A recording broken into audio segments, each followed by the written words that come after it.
In this video, I'm going to show you one of the most dangerous openings that exists in chess, one where you can potentially checkmate your opponent in just 8 moves. The video will be split into 3 parts. In the first part, we'll look at it from White's perspective, then we're going to take a look at it from the other side with Black to show you what to do against it, and in the final part of this video, I'm going to talk about the best way to learn all of these moves, and I've put all of the moves in the description. Alright, let's go.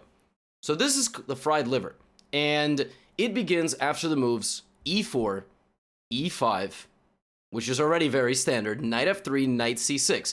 Now, if Black plays knight F6, you can't quite fried liver them. You can play a bit more standard, but knight C6, bishop C4. So far, so good, nothing special. Black now plays the move knight F6, just getting the second knight out, and now we get the picture on the thumbnail, knight G5. You cannot fried liver someone unless they play the move knight F6. If they play bishop c5, you might need to incorporate something else because the point is that knight g5 is met with the queen. So knight on g5 is only possible if Black develops the knight to f6. And you are now threatening the pawn on f7 with the knight and the bishop. This isn't some sort of genius trap. White isn't completely winning here, but there are a lot of things that Black can do wrong. And first, I will show you how Black can lose immediately. So this attack can only be blocked if Black pushes this pawn 2 squares to d5, okay? If this happens, you will take with the pawn like this.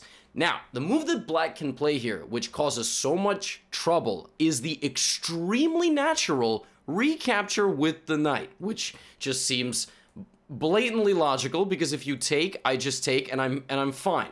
And I reopen the attack here. But here, White detonates an explosive. Knight f7, kaboom, hitting both the queen and the rook.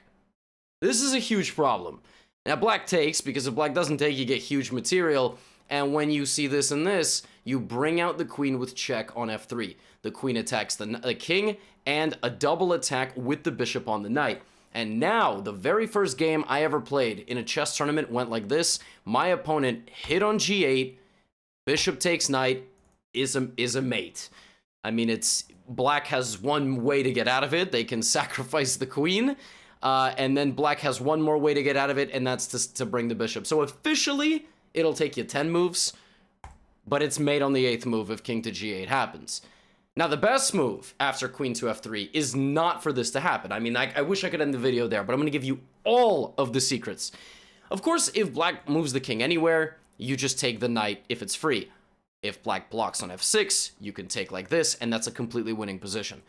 But if Black plays the move king e6, this is the most challenging thing. This brings the king to defend the knight on d5. And now, rather than taking it, because that would result in a trade, you add pressure to this pin with the move knight c3. Now, 3 things attack this, and for example, in this position, if Black plays like knight d4 attacking our queen, we will take with the bishop, check, move the queen out of the way, and get on with life by castling. But if Black defends this knight with a move like knight b4, which is considered the main line, actually, this position has been reached, what I recommend for you to do here is to not get so worried about defending this pawn and just castle. And what this is doing is it's readying a rook to enter and join in on the attack. Black in this position cannot take because the bishop needs to, the knight needs to maintain the guard of this knight from the bishop. So Black will have to play c6. Nothing else. Literally, there is nothing else that Black can do. Black has to overprotect, and now I really like the move pawn to d4, shattering the defenses in the center. If Black takes this, Black immediately loses. It looks like rook e1 is extremely strong. Actually, the best move here, I believe, is knight to e4. And what this move does is it just wins the g5 square, for both of your pieces with bishop on g5 and brings the rooks to the middle. Now, I can safely promise you that if you reach this position, you will win 90% of the time. Maybe I'll leave 10% for nonsense. It would, by the way, be a miracle if you already reached this position that Black found everything. Black has one more move here, which is going back to e7, but this is too passive. You block out both of your pieces. Now even d4 right away is extremely strong. If pawn takes d4, there is knight takes d5. So you have this, and now queen e4 check. And now you're just guaranteed to win back this knight. If king here, check here, and bishop g5. Bye-bye, good night, au revoir, take care, you win. Congratulations. So the landmine of traps that can happen after knight takes f7, and frankly after knight takes d5, is insanely high, right? The main line after d5, pawn takes d5, is the move knight a5, okay?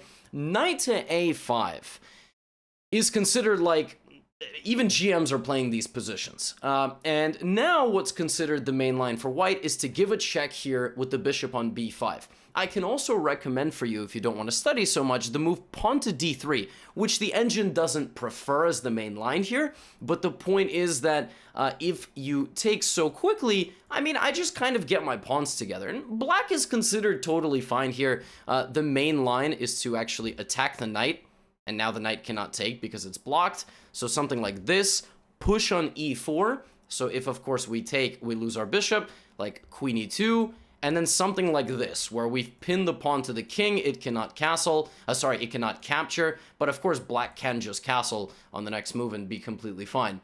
D3 is actually a pretty practical weapon if you're potentially like 15, 1400, 1300. Above that, people actually are studying this stuff, like in dense theory, and I said at the end I will show you all the dense theory and how to study it.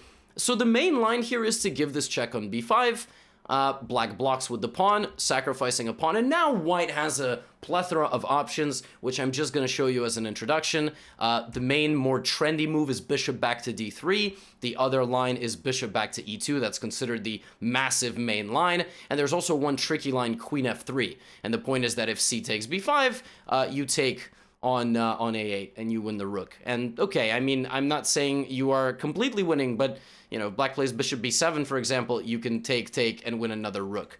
So look, 12 moves into the game, black doesn't have a queen and two rooks anymore. I mean, look, I don't know how much better I can give it to you, right? Like, I'm sorry, I'm trying, okay? If you're not happy with this +9 on move 12, or mate on move 8, look, I'm doing my best. Now, this is the main line, and is considered so, and you feel free to study it. But there are other things that black can do even if black makes it into this position. d5 is the only move, okay? According to mainline cutting-edge engine theory, one nasty counterattack is bishop c5. This is known as the Traxler, and if you've made it this far in the video, 7 minutes is a lot of dedication. You should know that tomorrow I will launch a video which is going to be the sequel to this video, okay? And I'm going to do a full deep dive on the Traxler. It is so poisonous. This very well could be the most dangerous counterattack in all of chess. The Traxler's point is that if you lazily take on f7, forking the queen and the rook, there is bishop takes f2 dynamite check. And if you take again, there is knight takes check, and the queen is coming. What I recommend is to not get into any of this, and simply take the pawn with the bishop. The opponent will move the king, and now you just slide back. And what's happened? You have a pawn up, they cannot castle, you'll calmly continue to threaten this, stabilize your king by castling, knight c3, d3, life is good. And you're fine if they try to go for this. Of course, I will show you in the section with the black pieces the nastiest things that we can do as well if they play into the Traxler. But that's basically the only thing. I mean, for example, some people, when they get hit with this, will go here, we just take on f7, we win the rook, and then we move on with life. I mean, what does that look like? d3, knight c3. If we can get out with the knight, that would be fantastic, but of course there is something like this. And here, if you rush to simplify, you will lose the knight. I mean, that knight is a goner in many positions. But you, again, d3, knight c3, here, here, here. I mean, again, you're up a ton of material. There is one tricky line, which is knight takes e4, trying to bait you into playing knight takes f7, and then there is queen h4. So generally, you will play knight takes here most of the time when this queen cannot get out. If the queen can get out and this bishop is out as well, it's better to just go check, force the king up, and here the winning move is d4. And it's d4 because if knight takes, you have bishop takes knight with a x-ray on the queen. And for example, if d4, pawn takes d4, you just bring back the bishop. And you attack the knight, which we know cannot take your knight. If knight f6, there is queen e2 check, king to d6, and now we fork the king and the queen. So that's also very nice. But the main line will be d5. You're free to explore deeper. There's one line I will show you in d5 with the black pieces, which the section we will go to now, which is actually kind of interesting. And again, you can explore with both sides. So for the next one, we're actually going to switch it around so that we will be the Gotham viewer with the black pieces, and they will be Nubovich with the white pieces. So the first thing is you don't have to play e5, right? You can avoid all of this. Again, against knight f3, you can play the Stafford Gambit. But if you want to play into the fried liver, and even here, you can play just bishop c5. You can play g6, bishop g7, just for those of you that don't want to get hit with the fried liver anymore. But there's also just playing into the fried liver and then turning the whole thing. They're going to think that they won already. Number one is bishop c5, right? So the Traxler counterattack. I said I'm going to make a video on it tomorrow. This is why you should watch both of them together. If they play knight takes f7, bishop takes f2, king takes f2, knight takes e4 check, and the queen comes out. Terrifying, terrifying line. Just an example I can show you. If the king goes to f3, for example, there is queen f6 check, king takes knight, and here we have a mate in a few with queen f4 check, king d3, and the beautiful move pawn to d5. And what pawn d5 does is it sacrifices the rook but hits the bishop. So if the bishop were to take, we can hunt these two down with something like check, king e2, here, and check, and we win. Again, analyze this with a database and with an engine. If you haven't seen my video on how to do that, do that. Literally posted it yesterday on how to study chess openings. The Traxler is absolutely terrifying for the uninitiated. The best thing to do is, again, to take with the bishop. But I highly recommend investigating the Traxler. If you're watching this the day before that video comes out, I'm sorry, but you'll have to wait until tomorrow. Now, there also is the move d5. And d5, after pawn takes... You gotta go knight a5 if you want to play the main line, but there is some venom here in one other line I have not shown you, and that line is the line b5. Now, this is one of the trappiest, craziest lines that you will probably experience. If white just takes this pawn, white is already in trouble because you will play queen takes d5. That hits this and this pawn in the corner. This leaves white with a very unpleasant choice, taking your knight and losing the bishop completely, or retreating all the way back to f1. Retreating back to f1 actually isn't a completely terrible move, but you just play bishop c5, you will castle, and for the cost of one pawn, you have every single piece nearly developed. I think it's worth it. Of course, white can attack your queen, but you have this and you threaten checkmate. And then again, bishop b7, castle, and bring your rooks to the middle of the board. So b5, bishop b5 is terrible. Actually, the best move after b5 is also not even to take the knight, because then you take here, and the position is wacky, but you will win this pawn back, you will do everything I just described, the bishop will get active here to g4, white's position is not so simple to play. The best thing is to play bishop back to f1, voluntarily. It's like, why? Well, for example, after something like h6, this knight should move. And it will take on f7. That's one option. So here, for example, king takes f7, d takes c6, and bishop e6. The engine doesn't love this variation, but it is playable, and it's playable because if white gets greedy, taking all these pawns, again, queen d5, bishop c5, and the rooks come to the middle of the board. But the main line, it goes after knight d4, okay? The main line here, after bishop to f1, is not to play h6. It's to play knight to d4. That defends the pawn on b5, okay? And many people here already will not know what to do. There's only one move for white, and that move is pawn c3, which attacks our knight, which looks natural, but let me just show you what can happen if white plays something bad. Let's say white plays knight c3. If white plays knight c3, we play bishop g4. Okay, this is the point. We attack the queen. Now if bishop to e2, which again looks natural, we go take, take. Now this is very passive, and h6.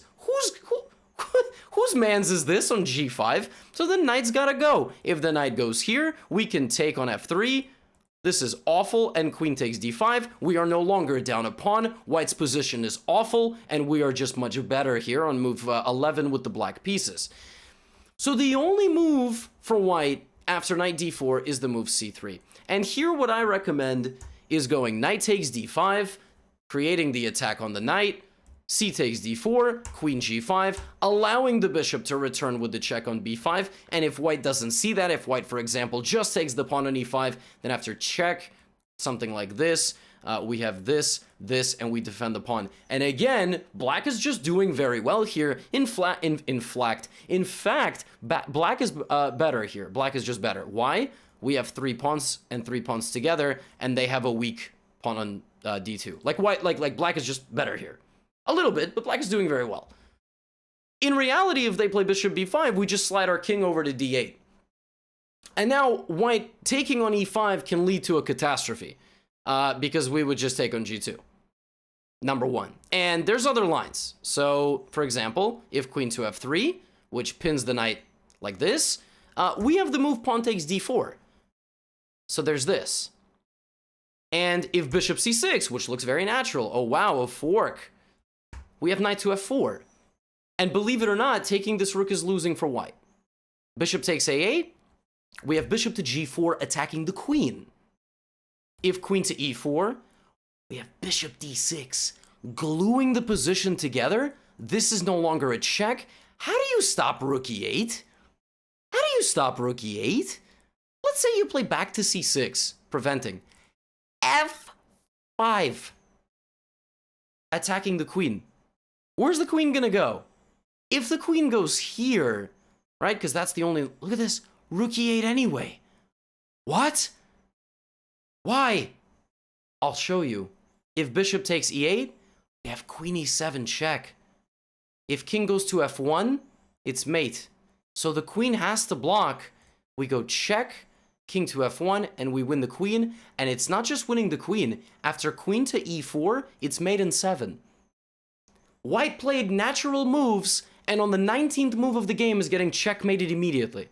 How do you remember all of this? You might not. It's 19 moves. However, you take it on a move-by-move basis, right? First, you have to play into the fried liver. You'd be surprised how easy it is to memorize all of this. Okay, they take my pawn. Okay, boom, I hit them with b5. If they somehow find the best move, then, okay, great. Then I play knight to d4. If they attack my knight, I have to remember to take here, right? And that is how you do it. That is how you study. I personally think this is one of the most venomous traps we have. I say that word a lot, but I mean it. Because do you see how natural all of that looked? Right? And if all of this were to happen and white finds the best move, which is to castle in this position, still it's a game. Because we play something like bishop b7 or rook b8, and we try to line up pressure on this g2 pawn. I mean, it's never too late to throw the game away. You know, something like d3 happens with a discovered attack on the queen, knight to f4, and it's mate. g3, knight h3, mate. Mate on move 12. I mean, the amount of ways you can win here if white plays totally naturally looking moves is amazing. Truly, truly amazing. So that's it. I mean, that's everything that I wanted to show with the white and the black pieces and the fried liver, right? With black, you can avoid it by not playing into it. You can also play into it and slap your opponent in the face. Not physically. Please don't do it physically. Gothamchess does not condone violence to opponents. But that is how you would study this. And I said that at the end, I would tell you the best way to study, right? Because I've put the moves in the description. I want to give that to you before you go. If you've made it this far, you're amazing. Thank you so much. You get the moves, right? Put those moves, first of all, watch my video, How to Learn and Study Chess Openings, if you haven't already. Put the moves into a reader. Play them out on a physical board. Print them out if you have to. That is the best way to do it. Play them out against a friend. But you have to remember for white and for black how to do this and the best ways to go about these systems. When you play a game, let's say you lose. Let's say you play prep and you lose. Go analyze it with the computer. Be like, okay, I followed all my notes until this move, when my opponent played something Levy didn't cover. Why did Levy not cover that? Oh, because of this, and you have a win and you didn't see it? Okay, great, you're gonna know it for the next game. That is how you go and learn your openings. You use a computer, and it shows you exactly, like, if I can't possibly cover every move, because some just lose. but some just lose because there's one move for you. So if there's mate in 4 in the forest, but it falls and nobody hears it, does it make a sound? That was a terrible analogy. What I'm trying to say is, if you make it that far in your prep and you have one move that checkmates the opponent and you don't see it, we learn for the next game that we play, right? So that is how you would study all of these systems. I tried to keep the video short and informative. Tomorrow we will cover the Traxler, and hopefully we keep learning and growing as chess players. Leave a comment, like the video, share it with a friend if they struggle with the fried liver or want an opening to beat people quickly with. Much love, take care. I will see you in the next video.